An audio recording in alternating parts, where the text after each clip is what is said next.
Mr. Poirier at my house. It is nighttime and the crickets are chirping, and I guess it's a good dark room and spooky time to read this story by Jane Yolen called The Babysitter. This would originally be in our black and white textbook, but I'm sorry, our hardcover textbook, but we don't have that, so I'm going to read it out of my copy.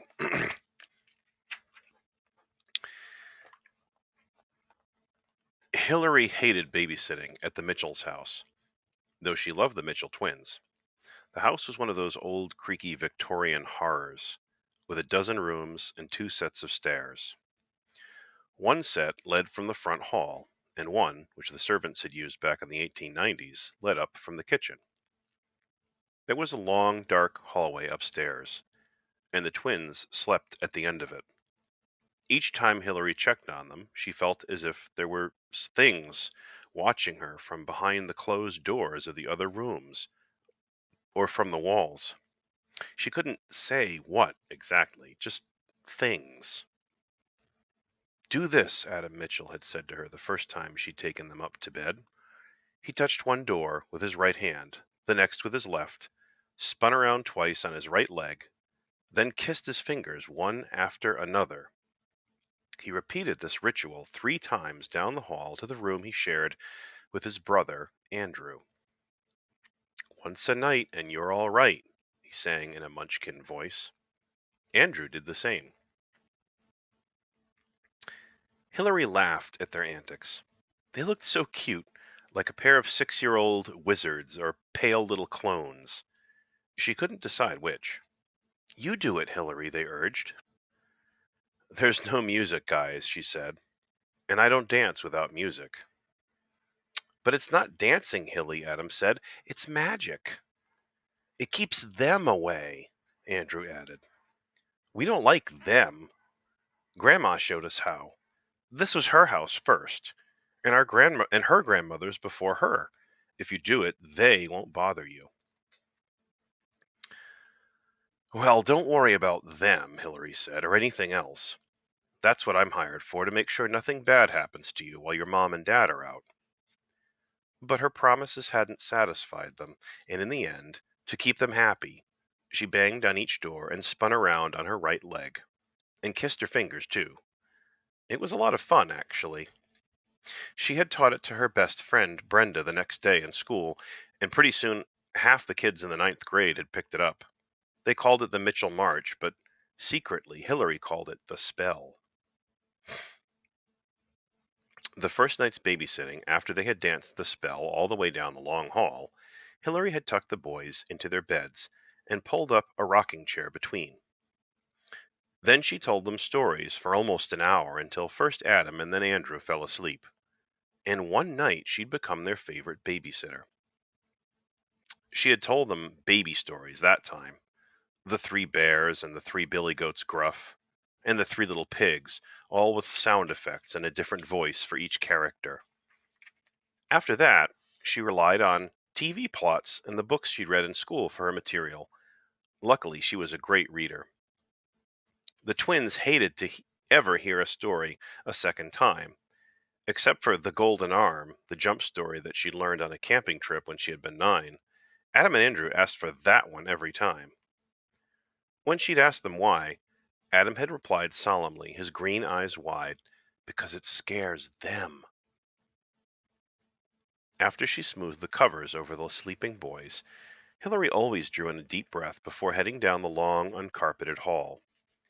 It didn't matter which stairs she headed for, there was always a strange echo as she walked along, each footstep articulated with precision. And then a slight tap-tapping afterward. She never failed to turn around after the first few steps. She never saw anything behind her. The Mitchells called her at least 3 times a month, and though she always hesitated to accept, she always went. Part of it was that she really loved the twins. They were bright, polite, and funny in equal measure, and they were not shy about telling her how much they liked her. But there was something else too. Hillary was a stubborn girl, You couldn't tell from the set of her jaw. She had a sweet, rounded jaw, and her nose was too snubbed to be taken seriously. But when she thought someone was treating her badly or trying to threaten her, she always dug in and made a fuss.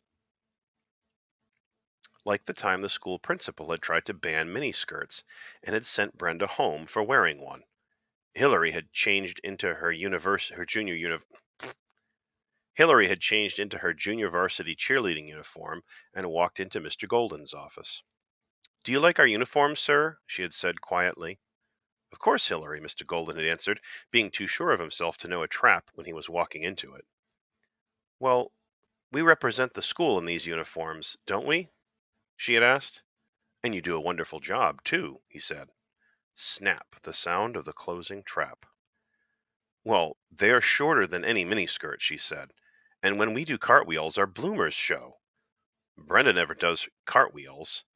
She'd smiled then, but there was a deep challenge in her eyes. Mr. Golden rescinded the ban the next day. So Hillary didn't like the idea that any them, real or imagined, would make her afraid to sit with her favorite 6-year-olds. She always said yes to Mrs. Mitchell in the end. It was on the night before Halloween, a Sunday, the moon hanging ripely over the Mitchells' front yard, that Hillary went to sit for the twins. Dressed as a wolf in sheep's clothing, Mr. Mitchell let her in. "I said they could stay up and watch the Disney special," he said. "It's 2 hours and lasts well past their bedtime. But we're making an exception tonight. I hope you don't mind." His sheep ears bobbed. She had no homework and had just finished reading Shirley Jackson's The Haunting of Hill House, which was scary enough for her to prefer having the extra company. "No problem, Mr. Mitchell," she said. Mrs. Mitchell came out of the kitchen carrying a pumpkin pie. Her costume was a traditional witch's, a black, stringy wig covered with blonde hair. Covered her blonde hair. She had blackened one of her front teeth. The twins trailed behind her, each eating a cookie. "Now, no more cookies," Mrs. Mitchell said, more to Hillary than to the boys. Hillary winked at them. Adam grinned, but Andrew, intent on trying to step on the long black hem of his mother's skirt, missed the wink. "Goodbye," Hillary called, shutting the door behind the Mitchells. She had a glimpse of the moon, which reminded her of the Jackson book, and made a face at it. Then she turned to the twins. "Now, what about those cookies?" she asked. They raced to the kitchen, and each had one of the fresh-baked chocolate chip cookies, the kind with the real runny chocolate. "Crumbs don't count," Hillary said. She scraped around the dish for the crumbs, and having counted what cookies remained, there were 13, she shooed the boys back into the living room. They turned on the TV and settled down to watch the show, sharing the handful of crumbs slowly through the opening credits. Adam lasted through the first hour, but was fast asleep in Hillary's lap before the second. Andrew stayed awake until nearly the end, but his eyes kept closing through the commercials. At the final ad for vitamins, he fell asleep for good. Hillary sighed. She would have to carry them upstairs to bed. Since she wanted to watch Friday the 13th Part 2, or at least she thought she wanted to watch it, she needed to get them upstairs. It wouldn't do for either one to wake up and be scared by the show. And if she woke them, they'd want to know the end of the Disney movie and hear at least one other story.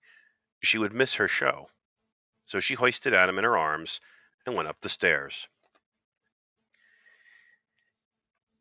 He nuzzled against her shoulder and looked so vulnerable and sweet as he walked down the creaky hall. He smiled. Playfully, she touched the doors in the proper order, turning around heavily on one leg. She couldn't quite reach her fingers with her mouth until she dumped them on him on the bed. After covering him with his quilt, she kissed his forehead and then, with a grin, kissed each of her fingers in turn, whispering, "So there," to the walls when she was done. She ran down the stairs for Andrew and carried him up as well. He opened his eyes just before they reached the top step. "Don't forget," he whispered. To placate him, she touched the doors, turned, and kissed her fingers one at a time. He smiled sleepily and murmured, all right now." He was fast asleep when she put him under the covers. She straightened up, watched them both for a moment more, listened to their quiet breathing, and went out of the room. As she went down the stairs, the hollow tapping echo behind her had a furtive sound. That means it sounded like it was trying to sneak up on her. She turned quickly but saw nothing. Still, she was happy to be downstairs again. The first half of the show was scary enough. Hillary sat with her feet tucked under a blanket, arms wrapped around her legs. She liked scary stuff usually. She had seen Alien and Aliens and even Jaws without blanching, and had finished a giant box of popcorn with Brenda at Night of the Living Dead. But somehow watching a scary movie alone in the Mitchells' spooky house was too much. Remembering the popcorn, she thought that eating might help. There were still those 13 chocolate chip cookies left. Mrs. Mitchell had meant the boys weren't supposed to eat them. Hillary knew she hadn't meant the babysitter to starve. So Hillary knew that she could have some cookies too. During the commercial break, she threw off the blanket and padded into the kitchen. Mrs. Mitchell had just had new linoleum put on the floor. With a little run, Hillary slid halfway across in her socks. The plate of cookies was sitting on the counter next to the stove. Hillary looked at it strangely. There were no longer 13 cookies. She counted quickly. 7. No, 8. Someone had eaten 5. Those twins, she said aloud. But she knew it couldn't have been them. They never disobeyed, except when she let them. And their mother had said specifically that they could have no more. Besides, they had never left the sofa once the movie had started, and the only time she had left either one of them alone had been when she had taken Adam upstairs, leaving Andrew to sleep. She stopped. Andrew hadn't been asleep. Not entirely. Still, she couldn't imagine Andrew polishing off 5 chocolate chip cookies in the time it had taken her to tuck Adam into bed. Now, she said to herself, if it had been Dana Jankowitz. She'd babysat Dana for almost a year before they moved away, and that kid was capable of anything. Still puzzled, she went over to the plate of cookies, and as she got close, she stepped into something cold and wet. She looked down. There was a puddle on the floor. Soaking into her right sock, an icy cold puddle. Hillary looked out the kitchen window. It was raining. Someone was in the house. She didn't want to believe it. But there was no other explanation. Her whole body felt cold, and she could feel her heart stuttering in her chest. She thought about the twins sleeping upstairs, how she had told them she was hired to make sure nothing bad happened to them. But what if something bad happened to her? She shuddered and looked across the room. The telephone was hanging by the refrigerator. She could try and phone for help, or she could run outside and go to the nearest house. The Mitchells lived down a long driveway, and it was about a quarter mile to the next home, and dark, and wet. And she didn't know how many someones were in the house, or outside. And maybe it was all her imagination. But, and if her jaw trembled just the slightest, she didn't think anyone would falter. What if the someones wanted to hurt the twins? She was the only one home to protect them. As silently as possible, she slid open the knife drawer and took out a long, sharp carving knife. Then slowly she opened the door to the back stairs. And the man hiding there leaped at her. His face was hidden behind a gorilla mask. He was at least 6 feet tall, wearing blue jeans and a green shirt. She was so frightened she dropped the knife and ran through the dining room, into the living room, and up the front stairs, calling, "Girlie, girlie, girlie, come here." The man ran after her. Hillary took the steps 2 at a time, shot around the corner, and ran down the hall. If only she could get to the twins' room, she thought. She could lock and barricade the door by pushing the dressers in front of it. And then she'd wake up the twins, and they'd go through the trapdoor in the closet up to the attic. They'd be safe there. But the man was pounding behind her, laughing oddly and calling out. Hillary heard the chittering only after she passed the third door, and the man screaming as she got to the twins' room. Chittering is a word for, like, it sounds like a lot of little animals, like the crickets chirping, if you can hear them, aren't really chittering, but imagine like a lot of rats making noises. It's kind of like a chittering, but more like raccoons, or a little bit bigger than a rat, some smallish animal, but a lot of them. So she hears this weird noise, like, like some kind of funny noise behind her. And then as she rounds into the kid's room, the man who's chasing her starts screaming. And she doesn't, she's not turning around to look. She just keeps running. She didn't take time to look behind her, but slid into the room, slammed the door, rammed the bolt, the bolt home. She locked it, and slipped the desk chair under the doorknob. She didn't bother waking the twins or moving anything else in front of the door. The man's high screams subsided to a low, horrifying moan. Then at last they stopped altogether. After all, he hadn't taken time to touch the doors, or turn on his leg, or kiss his fingers one at a time. He hadn't known the warning spell, once a night and you're all right. She waited a long time before opening the door and peeking out. When she did, all she could see was a crumpled gorilla mask, a piece out of a green shirt, and a dark stain on the floor that was rapidly disappearing, as if someone or something were licking it up. Hillary closed the door quietly. She took a deep breath and lay down on top of the covers by Andrew's side.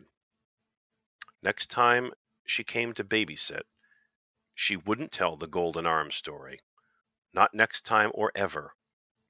After all, she owed them a favor. So, I guess we'll talk about this story. When you're done, go back into our Google Classroom and wait for me to tell everyone to talk. Okay?